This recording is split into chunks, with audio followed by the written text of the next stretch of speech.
নিয়োগের সব ধাপ শেষ হয়েছে, চূড়ান্ত ফলও প্রকাশ হয়েছে। তবে এখনও কর্মস্থলে যোগ দিতে পারেনি সহকারী প্রাথমিক বিদ্যালয়ের সহকারী শিক্ষক পদে সুপারিশপ্রাপ্ত হাজারো প্রার্থী।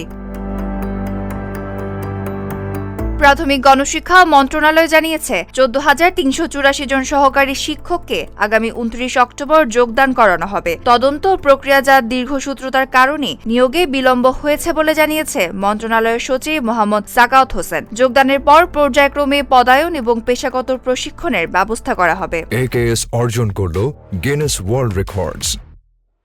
AKS তবে এই সময়সূচিতে একমত নন সুপারিশপ্রাপ্ত শিক্ষকরা। তাদের দাবি, নিয়োগ বিধিমালা অনুযায়ী আগস্ট মাসের মধ্যে যোগদান ও বিদ্যালয়ে পদায়ন নিশ্চিত করতে হবে।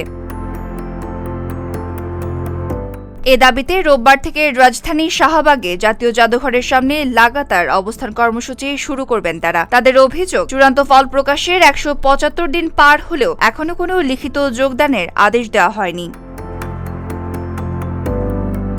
আগস্টের মধ্যে সুনির্দিষ্ট ঘোষণা না এলে আন্দোলন চালিয়ে যাওয়ারও ঘোষণা দিয়েছেন সুপারিশপ্রাপ্ত শিক্ষকরা।